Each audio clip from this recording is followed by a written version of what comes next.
Here today I wanted to go over a Magicka Templar PvP build, and let's jump right into it. Alright, first off, I got everything. Here's my stats. This is completely unbuffed except for food.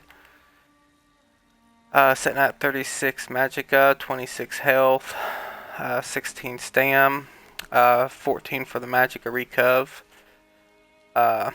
32 for spell damage. I'm not really worried about crit because of one of the pieces that we're running for our set. And those are my resistances, 20 and 13. With the new champion point system, they have the resist scaled like way down, so I don't have as many as I used to prior patch. Alright, so for the gear, I'll show you what my stats are buffed up first. Buffed up, I don't want to get any boost off him. Grab this guy over here. So you're setting around 4k damage with 29 spell and 22 physical resistance. And then there's other buffs you can get while you're in PvP by capturing the keep and all that. So I'm obviously at my house right now, so I don't have all them buffs applied. Well, hopefully you've got that out of your system. That's just with the minor sorcery.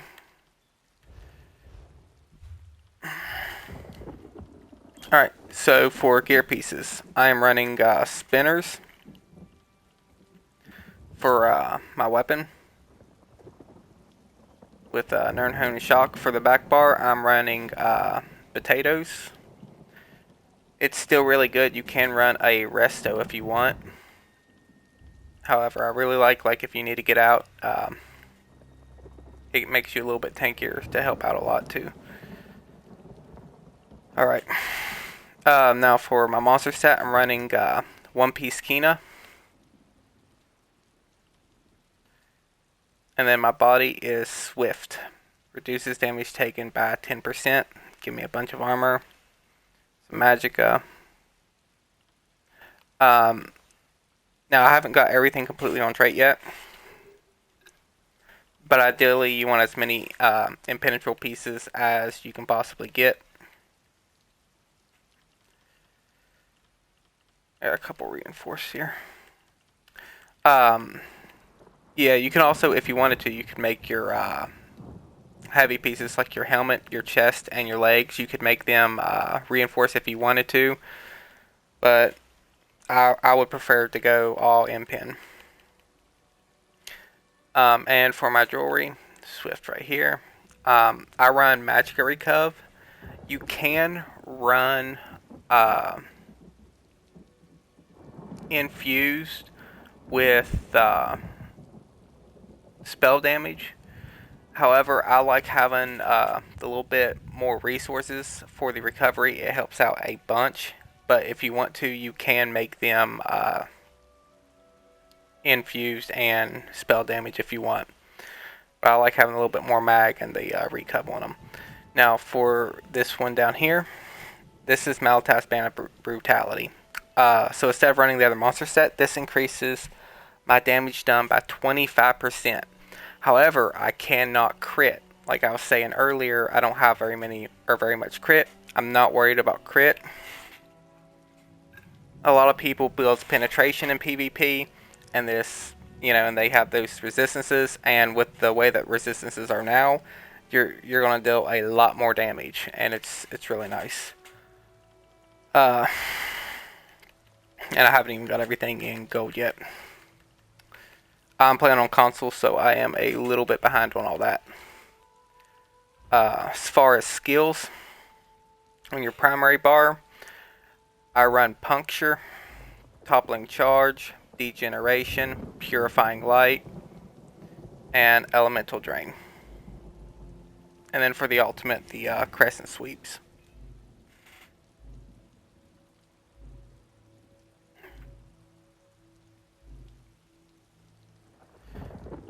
Alright, and on the back bar, I have Extended Ritual. Gives you a little bit more healing. It lasts 20 seconds plus Cleanse. pretty nice. Channel focus, this increases my resistances up quite a bit, and while I'm standing in it, I get back a little bit of resources. So it's pretty nice.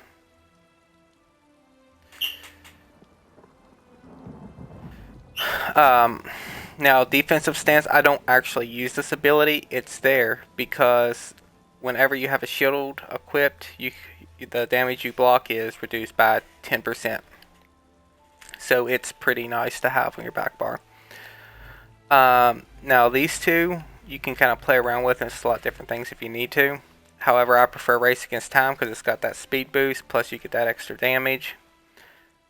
Well, it does crit damage. Really, you would only use it for the speed boost because you ain't worried about crit. You can't crit. So nice little speed boost if you wanted to. You could put on Deep Thoughts. This will restore your health and magic and stam every 1 second. So that can be pretty nice. Plus, if you get the passives, it makes you a little bit more tankier. And then I have Living Dark right here. Living Dark puts a shield on you. You get some health. And it reduces their movement speed, you know. Pretty nice ability. And then I have Crescent Sweeps on this bar also. So whenever you're fighting, if you're in your back bar, you can just throw down your dogs right here. Throw up this little shield. That's pretty much all you'll use on the back bar. X, Y, RB. And you can go in this, get some resources back when you need to if you're low.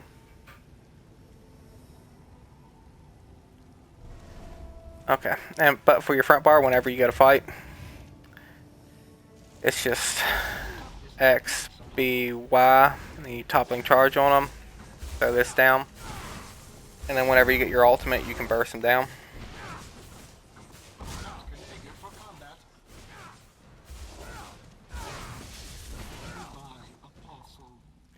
Now, the reason I run, there is a set that is a little bit stronger than, where's it at? Than running spinners. It's one of the crafted sets, stuns.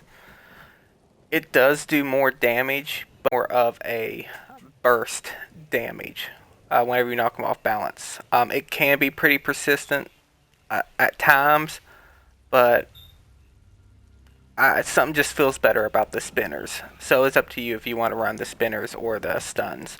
However, both of those sets are probably the two best sets you could run right now for PvP on a magplar.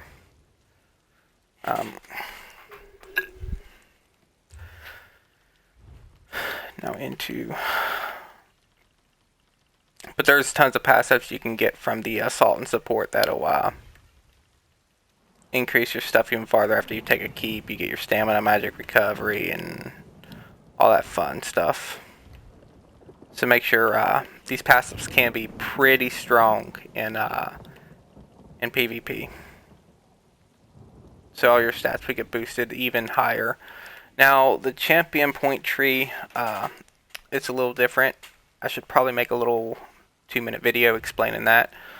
So with the new champion tree system, you have your green, your blue, and your red over here. The green tree is basically for crafting, make a little bit of gold, reduce your fall damage, Way Shrine, just a few things right here. However, there are a couple of them that are pretty good.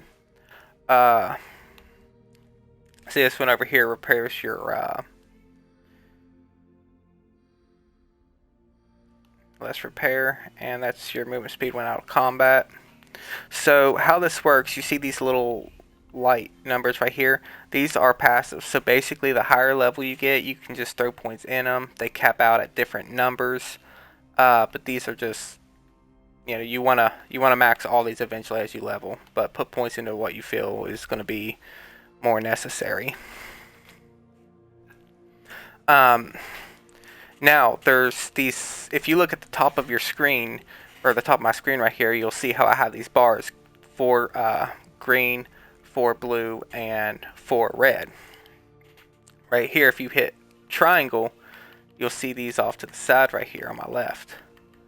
Well, that's these numbers right here, these big things. Whenever you put points into them,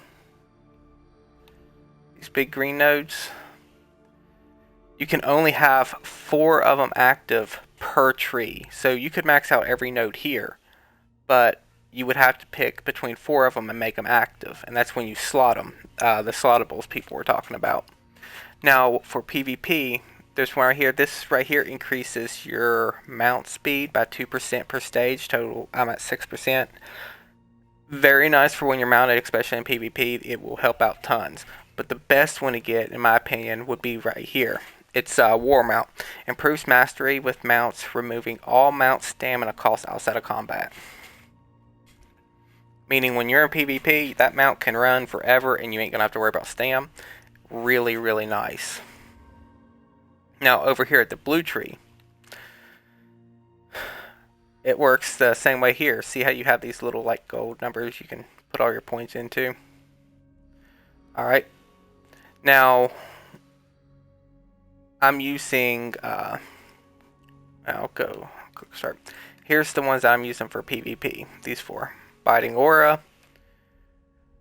Reaving Blows, Wrathful Strikes, and Resilience to increase my critical. And some of these trees you can't just put points into. It's like a spider web. Like you have to, before you can put points in this one right here, you have to put points in this one right here. I don't know why I have 40 into crit chance for my PvP character.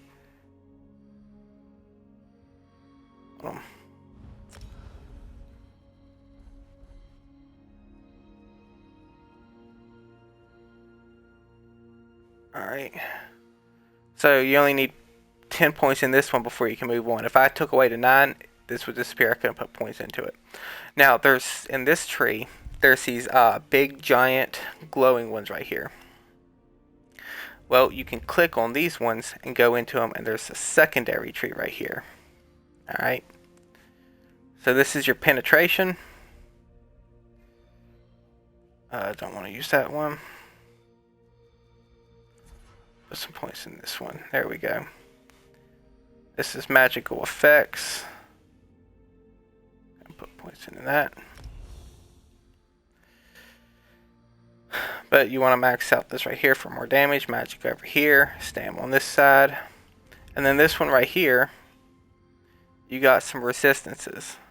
Here, healing received. Reduced damage by 2%. So these are really nice. You want to get points and put into these too for your resistances. Like the resistance is no longer in the red tree.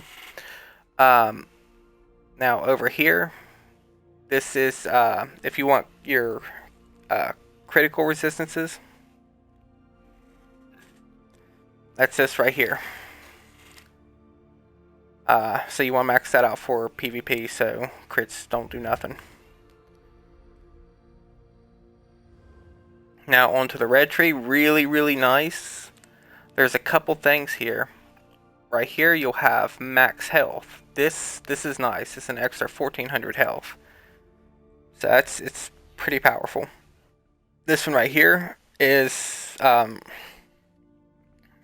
your resistances. I think I said a second ago you couldn't get them in the red tree. This is the only actual armor you can get outside of. Go back to the blue tree over here. One right here, whenever you have a shield, it increases your resistances. So this one right here and this one right here in the red tree, these are the only ones that gives you armor and increases your resistances. Everything else is just basically damage mitigation. Which is why your resistance is lower. Because see, at cap it gives you 1731. Before in the old tree you could get up to 5000 armor if you maxed it out. So it was a heavy nerf for that. And then gain health, magic, and stamina recovery. So this can be pretty nice. It helps out a lot with sustain. So these 3 are really good. The 4th one I have in this one right here, but you can look around. There might be a better one. Not 100% on that one. Another little healthy node right here. Grants 200 health per stage. This is an extra 1120 health. very nice. But that's how the champion point system here works.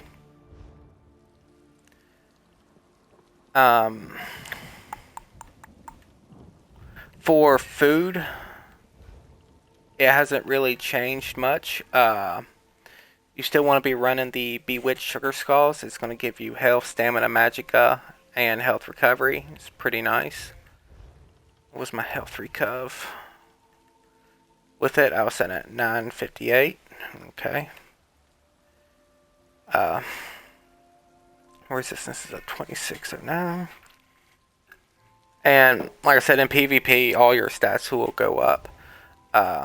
Now, this might not be the strongest or best build out there. However, this build it's not bad. It's really good. Like, you can solo your camps, do all that stuff. If you're good enough with it, you can 1vx in some situations. It can be very, very powerful. And Templars in general, they're a really fun class to play. You have heals, damage, defensive. You have a lot of kit right there, so they're pretty nice. For the Moonstone, I'm using increased spell damage. However, you could put some in resistances, get your resistances up, but your damage is going to be a little bit less. So it's kind of preference. What do you want on that? Do you want more damage? Do you want to be tankier? Do you need more recovery? Well, whatever you feel like you need for your Moonstone. The pieces are very easy to obtain. The Swift set you can purchase. Spinners you can purchase. You can just buy this whole set from the vendor. No problem at all. Now, the only thing that you would have to actually go out and get is the Sigic Order and get your Malabeth Band of Brutality. However, if you don't want to run the Malabeth Band of Brutality, I would recommend running your 2 pieces Machina, because that's going to give you a lot more spell damage. So what you would do in between your like, you would put all your AoE abilities right here on. You'd like throw this one, throw this one, throw this one, and then you would light attack and then toppling charge and use your abilities. That would be really, really strong burst. Trying to think. Yeah. Poisons right here. I'm running this poison. It's okay. You don't have to run any poisons if you don't want to, but this can just help you a little bit with your immunity and stuff. Also, I want to touch up one thing with the skill. I believe, not 100% here. You're not going to get the crit bonus, but when you're running this right here, activating this ability removes all snares and mobilizations and grants you immunity to them for 2 seconds. That can be really nice for an escape, which is why you see me have it earlier. That's mainly what I use it for. But the crit is going to be completely worthless on it. You're just getting all the other bonuses, so it can be pretty good, pretty strong. And it's an instant cast, so you can just run and get away. Or chase somebody down. But that's my build. Hope you all enjoy. If you do, leave a like, follow. Thank you very much. And I will see you all next time.